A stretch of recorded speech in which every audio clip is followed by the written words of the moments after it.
On May 2nd, 2011, RuPaul's Drag Race tweeted, "Obama, shantay, you stay.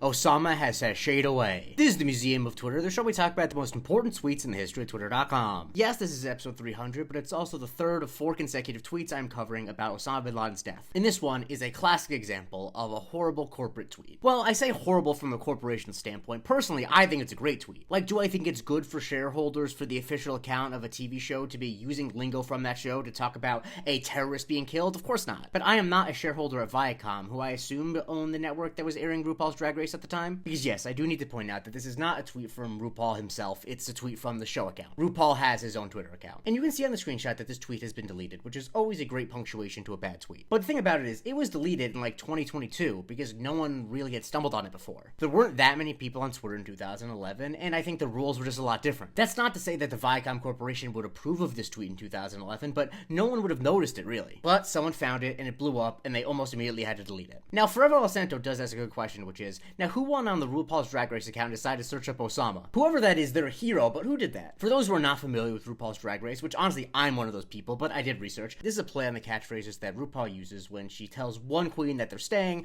and another one that they're eliminated. For example, shantay, you stay. And sashayed away. When I asked my good friend and this show's gay correspondent Michael Springthorpe if this is always what RuPaul says, he said, always. RuPaul is nothing without her catchphrases. And so in the world of this tweet, because Barack Obama won, because Barack Obama took out Osama bin Laden, he gets to stay. But Osama has sashayed away. Now this is insensitive for lots of reasons, one of which being sashaying away in this case is being gunned down and then thrown into a watery grave. But it's also just silly because you know the only reason that this was tweeted is because Obama and Osama sound alike. Like, yeah, that was the basis of a lot of humor in Obama's first term. And in 2025 America, it's really nuts that we elected a president whose last name is really close to Osama and whose middle name is Hussein. But yeah, don't you notice that Obama and Osama sound alike is like a super hacky thing that people said as Obama was on the campaign trail. But you know who didn't think it was hacky? Whoever was writing tweets for RuPaul's Drag Race's official account on the night that Osama bin Laden was killed, or the morning after. It looks like it was tweeted the morning after, but since it's a deleted tweet with a screenshot, I don't want to assume that it actually was tweeted at 6:52 in the morning, because it could be a screenshot from someone who's on like the West Coast, and the person who tweeted it was on the East Coast. And this is actually the rare case where you can say, oh my god, I can't believe the social media intern tweeted that, because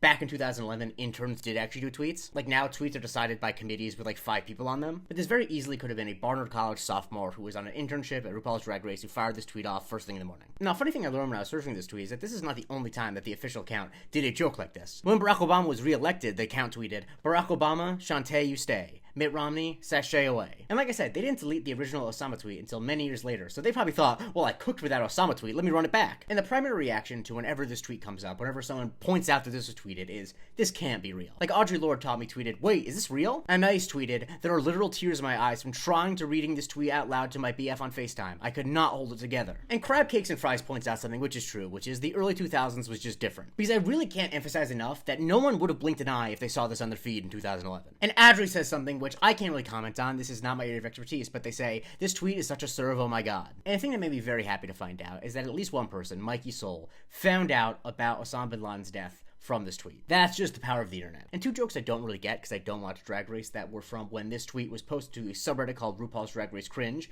were, does anyone feel bad that Osama was executed the house down boots? And when Ru said lip sync for your life, he wasn't f***ing joking. This is a really great time capsule because it's from a time where companies didn't really consider their social media accounts a part of their larger strategy. They were just a side thing that someone else worried about. Now, like I said, there's committees deciding everything that's tweeted, and things that are tweeted are usually in line with the larger goals of the company. But back then, they probably just gave the password to a kid and said, yeah, if you think of anything clever or related to the show, tweet it out. Just make sure you tell people when the show's on. And that poor kid did just that. And the 2 things they accomplished were, 1, they made a future social media manager have a headache when they realized, wait, we tweeted what in 2011? And also, they earned their rightful place in the Museum of Twitter. So, good going. Follow me for a new tweet every day, and if you want to support the show, please go to my Patreon, patreon.com/Museum of Twitter, where you can vote when I cover on Subscriber Sundays, and you get a weekly bonus episode called The Museum of Not Twitter.